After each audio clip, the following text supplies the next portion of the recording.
আসসালামু আলাইকুম সবাইকে স্বাগত জানাচ্ছি বাংলাদেশের সর্বপ্রথম ডিজিটাল পূর্ণাঙ্গ সহায়ক একটি বই ইজি অ্যাকাউন্টিং বইয়ের সমাধান ক্লাসে। খেয়াল করে দেখো, আমরা আজকের এই ক্লাসে আলোচনা করব আমাদের ইজি অ্যাকাউন্টিং বইয়ের ষষ্ঠ অধ্যায় জাবেদা নামে যে অধ্যায়টি রয়েছে সেই অধ্যায়ে আমাদের বোর্ড বইয়ে যেই অনুশীলনীর প্রশ্নগুলো ছিল সেই প্রশ্নের আমরা 4 নম্বর সৃজনশীল প্রশ্নটি আজকের এই ক্লাসে আলোচনা করার চেষ্টা করব। খেয়াল করে দেখো, আমরা আমাদের ইজি অ্যাকাউন্টিং বইতে সাজেশনের প্রশ্ন, বোর্ড প্রশ্ন ছাড়াও আমরা কিন্তু বেশ কিছু প্রশ্ন রেখেছি, যেই প্রশ্নগুলো আসলে আমাদের অনুশীলনীর প্রশ্ন। এখন আমাদের জন্য অনুশীলনীর প্রশ্নগুলো পড়া দরকার কেন বা জানা দরকার কেন? তার কারণ এই অনুশীলনীর প্রশ্ন থেকে কিন্তু আমাদের বোর্ড পরীক্ষাতে অনেক বেশি নাম্বার কমন আসে। বলা যায় যে একটা সাজেশনের চাইতেও কিন্তু অনেকাংশে বেশি প্রশ্ন কমন আসে শুধুমাত্র হচ্ছে কি আমাদের এই অনুশীলনীর প্রশ্ন থেকে। এই জন্য আমাদের অনুশীলনীর প্রশ্নগুলো মনোযোগ দিয়ে পড়তে হবে, মনোযোগ দিয়ে দেখতে হবে। আমরা যে প্রশ্নটা সমাধান করব 4 নম্বর প্রশ্নে কি বলেছে দেখো, বলছে খান কম্পিউটার্সে 2017 সালের জুলাই মাসের লেনদেন সমূহ নিম্নরূপ। কোন মাসের লেনদেন ভাইয়া? জুলাই মাসের লেনদেন সমূহ নিম্নরূপ। কি বলেছে জুলাই মাসের লেনদেনে? জুলাই মাসের 5 তারিখে বলেছে মাহি কম্পিউটার্স থেকে প্রতিটি 36,000 টাকা দরে 8টি কম্পিউটার, প্রত্যেকটার দাম 36,000 টাকা, 8টা কম্পিউটার ক্রয় করছে। কারবারি বারটা কত পার্সেন্ট? কারবারি বারটা 6%, চালান নাম্বার 509, বহন খরচ 1,500 টাকা।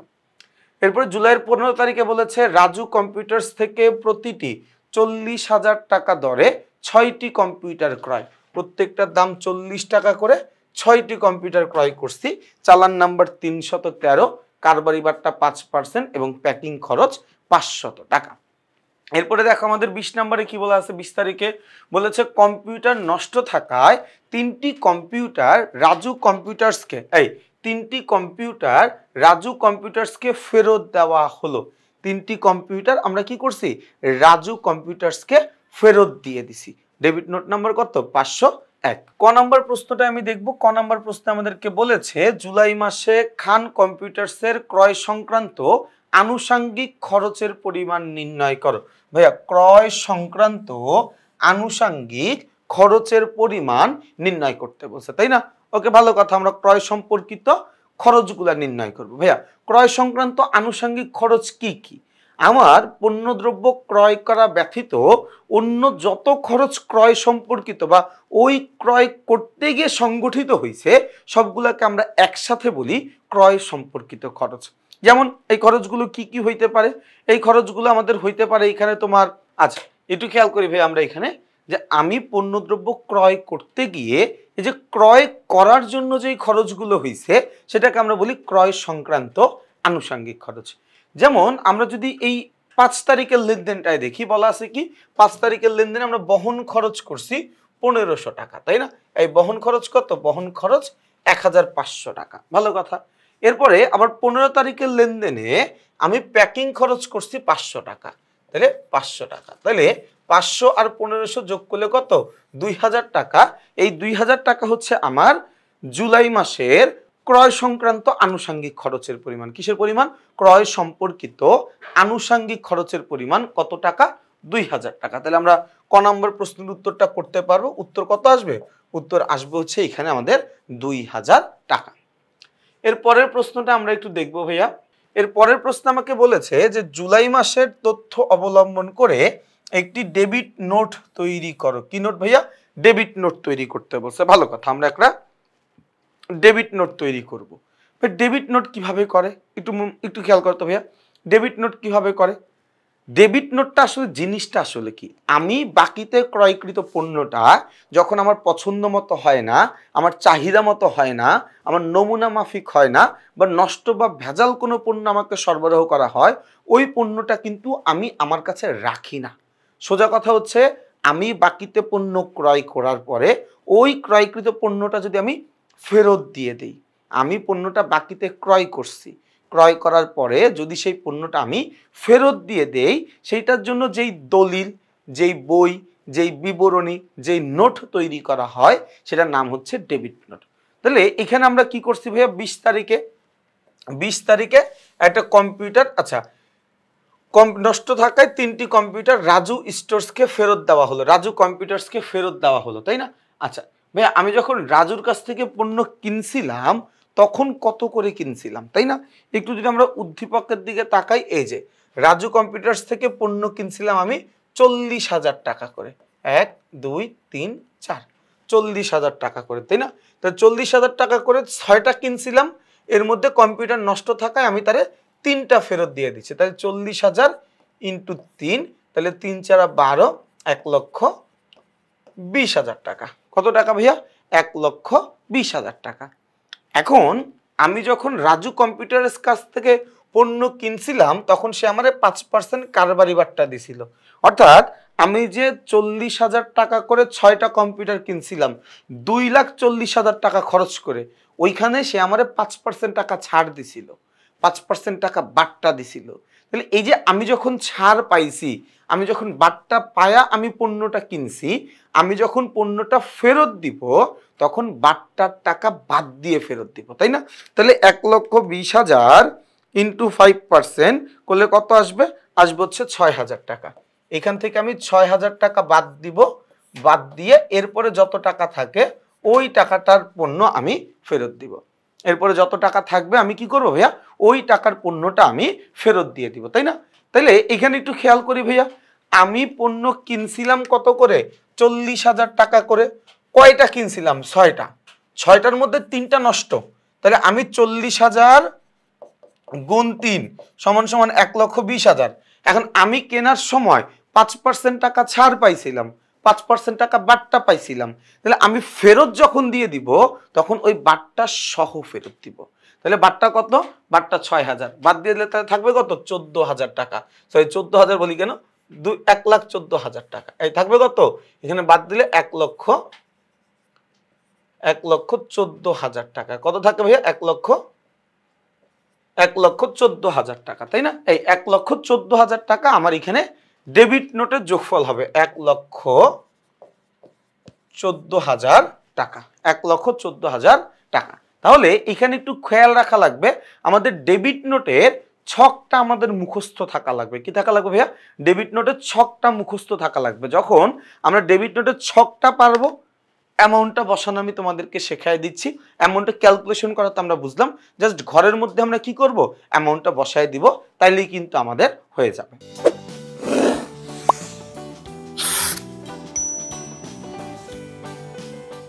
তাহলে যেটা বলছিলাম যে আমরা যদি এটা ছকটা পারি, আমাদের জন্য ক্যালকুলেশন করা মানে ছকটা করা বা অঙ্কটা করা সহজ হয়ে যাবে। তোমাদেরকে আমি যেটা বলতে চাই সেটা হচ্ছে আমাদের চালান, cash memo, debit note, credit note, debit voucher, credit voucher, এই যে আমার লেনদেনের 6টা প্রামাণ্য দলিল আছে, এই দলিলগুলোর ছক আমার একদম মুখস্থ থাকা লাগবে। এগুলো থেকে যেই এমসিকিউ গুলো আসে, ওই এমসিকিউ গুলো আমাদেরকে একদম পরিপূর্ণভাবে পারতে হবে। তার কারণ কি? তার কারণ হচ্ছে এই যদি আমি এই জিনিসগুলো পরিপূর্ণভাবে পারি, সুন্দর করে আমি করতে পারি, তাহলে আমি আমার এসএসসি পরীক্ষায় এই জায়গা থেকে 10 নাম্বার কমন পাবো ইনশাল্লাহ, 10 নাম্বার কমন পাবো। বোঝা গেছে আমার কথাটা? ওকে, তাহলে এরপরে আমরা আসি ডেবিট নোটের ছকটা তোমরা পারো, আমরা লাস্টে উত্তর দেখবো আরেকবার, সমস্যা নাই। বলছে উপযুক্ত লেনদেনের তো সাহায্যে খান কম্পিউটার্সের একটি ক্রয় জাবেদা প্রস্তুত করো। ভাইয়া ক্রয় জাবেদা খেয়াল করো, ক্রয় জাবেদায় আমার লেনদেনগুলো লিপিবদ্ধ হবে বাকিতে ক্রয়কৃত লেনদেনগুলো। ভাইয়া ক্রয় জাবেদায় লিপিবদ্ধ হয় কোনগুলো? আমি একটা পণ্যদ্রব্য বাকিতে ক্রয় করছি, এই যে বাকিতে ক্রয় করছি, এই ধরনের লেনদেনগুলো আমাদের ক্রয় জাবেদায় লিপিবদ্ধ হয়। কথা বুঝিও কিন্তু, আমি পণ্যদ্রব্য বাকিতে কিনছি, এই যে বাকিতে ক্রয়কৃত পণ্যগুলো আমি কোন জাবেদায় লিপিবদ্ধ করি? কোন বইতে লিপিবদ্ধ করি? ক্রয় জাবেদায় লিপিবদ্ধ করি। ছক আছে, আমরা সবাই ছক পারি, জাস্ট ক্যালকুলেশনটা নিয়ে আমাদের একটু ঝামেলা হয়। আগে আসো আমরা ক্যালকুলেশনটা দেখি, অঙ্কটা কিভাবে করতে হয় সেটা আমরা পরে দেখব। আচ্ছা, আমরা বাকিতে পণ্য ক্রয় করছি 5 তারিখে। দেখো মাহি কম্পিউটার্স থেকে প্রতিটি 36,000 টাকা দরে 8টি কম্পিউটার ক্রয়, কারবারি বাট্টা 6%, এরপরে কি চালান নাম্বার, চালান নাম্বার হচ্ছে আমাদের 509, বহন খরচ হচ্ছে 1500 টাকা। ওকে, তাহলে আমরা প্রথমে 5 নাম্বার লেনদেনের ক্যালকুলেশনটা আমরা দেখি। ভাইয়া ক্যালকুলেশন হচ্ছে একদম সহজ, ক্রয় মূল্য, ক্রয় মূল্য থেকে আমরা বাদ দিয়ে দিব বাদ কারবারি বাট্টা, কারবারি বাট্টা, ক্রয় মূল্য থেকে বাদ দিয়ে দিব কি? কারবারি বাট্টা। এইটার সাথে আবার যোগ করে দিব আনুষঙ্গিক খরচ বা অন্যান্য খরচ। তো এটার সাথে যোগ করে দিব কি আমি যোগ করে দিব হচ্ছে আমি আনুষঙ্গিক খরচ ওকে ওকে এতটুকু আমরা বুঝবো তাই না আচ্ছা এখন তাহলে এই জায়গায় খেয়াল করে দেখো ভাইয়া আমার সম্পত্তির ক্রয় মূল্য কত ক্রয় মূল্য হচ্ছে ৩৬,০০০ টাকা করে ৮টি তাহলে ৩৬,০০০ ইন্টু ৮ করলে কত আসে ভাইয়া আসে হচ্ছে ২,৮৮,০০০ ৩৬,০০০ গুণ ৮ করলে কত আসে আসে হচ্ছে আমার এখানে ২,৮৮,০০০ টাকা এই জায়গা থেকে বাদ দিব বাদ কারবারি বাট্টা কত পার্সেন্ট ইন্টু ৬% হচ্ছে আমার কারবারি বাট্টা কত টাকা কারবারি বাট্টা ১৭,২৮০ টাকা ১৭,২৮০ টাকা এইটার সাথে আমি আবার যোগ করে দিব আমার অন্যান্য খরচ কত আছে অন্যান্য খরচ আছে হচ্ছে আমার ১৫০০ টাকা এইটা আমি আবার যোগ করে দিব ঘটনা কি বোঝা গেছে ভাইয়া আচ্ছা তাহলে এখন আমি একটু বাদটা দিয়ে নেই তাহলে আমার এখানে ২,৮৮,০০০ বাদ হচ্ছে ৬% ১৭,২৮০ টাকা ১৭,২৮০ বাদ দিলে থাকে ২,৭০,৭২০ টাকা যোগ ১৫০০ তো এটার সাথে যোগ করে দেব যোগ ১৫০০ তাহলে যোগ করলে কত ২,৭২,২২০ টাকা এই ২,৭২,২২০ টাকা ভাই ক্যালকুলেশনটা বুঝো তুমি আমি আবার বলতেছি ক্যালকুলেশনটা বুঝো ক্যালকুলেশন পারলে তুমি অঙ্ক পারবা এবং আমাদের এই ক্রয় জাবেদায় আমাদের কি করা লাগবে এই ক্যালকুলেশনটা আমাদেরকে দেখায় দিতে হবে তাই না ওকে তাহলে আমরা ৫ তারিখেরটা করে ফেলছি মাহি কম্পিউটার সেটটা আমরা করে ফেললাম তাই তো আচ্ছা মাহি কম্পিউটার সেটটা করা হয়ে গেলে এখন আসো আমরা এর পরেরটা করি রাজু কম্পিউটার সেটটা করি রাজু কম্পিউটার্স কয় তারিখ ১৫ তারিখ তাই না আচ্ছা ১৫ তারিখ এখানেও একই সূত্রটা কি সূত্র হচ্ছে আমি ক্রয় মূল্য থেকে আমি বাদ দিব বাদ কারবারি বাট্টা বাদ দেওয়ার পরে এটার সাথে আমি যোগ করব যোগ আনুষঙ্গিক খরচ যোগ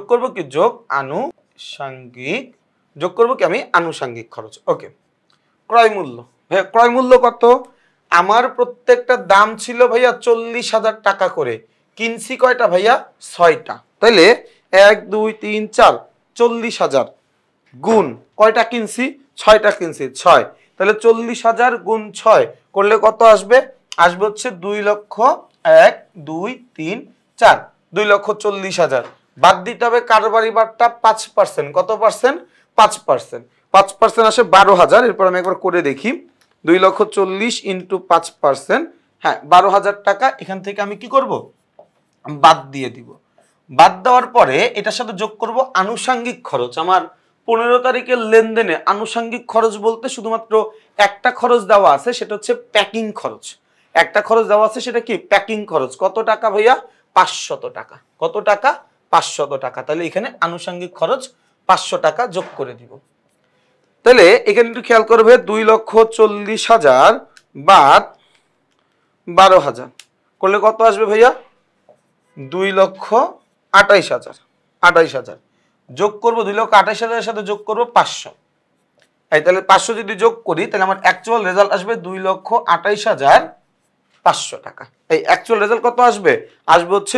২,২৮,৫০০ টাকা তাহলে আমার যে ক্রয় জাবেদার সবচেয়ে ডিফিকাল্ট যে পার্টটা ছিল সেটা হচ্ছে আমাদের গণনা কার্যটুকু বা ক্যালকুলেশনটুকু তোমরা হুবহু ছকের নিচে এরকম করে লিখে দিতে পারবা কোনো অসুবিধা নেই মানে আমরা ক্যালকুলেশন বা গণনা কার্য লেখা মানে আমরা বুঝি আচ্ছা কি না কি মনে হয় নিয়ম মানতে হবে নয়তো বা নাম্বার কেটে দিবে কোনো নিয়ম মানার দরকার নাই তুমি ক্যালকুলেটরে যা যা টিপস তুমি ওই জিনিসগুলোই এই জায়গাতে লেখো তুমি আর কিছু করার দরকার নেই ক্যালকুলেটরে তুমি যা যা লিখছো ক্যালকুলেটরে তুমি যা যা লিখে হিসাব করছো ওই জিনিসটাই তুমি এখানে সুন্দর করে সিরিয়ালে লিখে দাও তাহলে দেখবা তোমার গণনা কার্য হয়ে যাবে তাহলে ভাইয়া এই পুরো ক্লাসটা একটু সামারাইজ করি আমরা আমাদেরকে একটা অঙ্কে 3টা লেনদেন দিয়ে দিছে দিয়ে ক নম্বরে বলছে যে এই প্রশ্নে আনুষঙ্গিক যেই খরচ আছে সেই আনুষঙ্গিক খরচের পরিমাণ নির্ণয় করো তাহলে আমাদের ক্রয় সম্পর্কিত আনুষঙ্গিক খরচ কোনগুলা মনে রাখবা আমি যেই টাকা দিয়ে পণ্যটা কিনছি ওই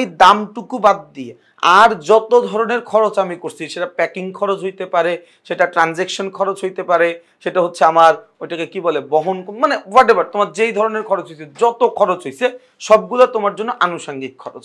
আমরা প্রশ্নে দেখলাম যে আমাদের যেহেতু লেনদেনের সংখ্যা কম এই অঙ্কটায়, আমাদের 5 তারিখে একটা বহন খরচ নামের একটা খরচ দেওয়া আছে, আবার 15 তারিখে একটা প্যাকিং খরচ নামে একটা খরচ দেওয়া আছে।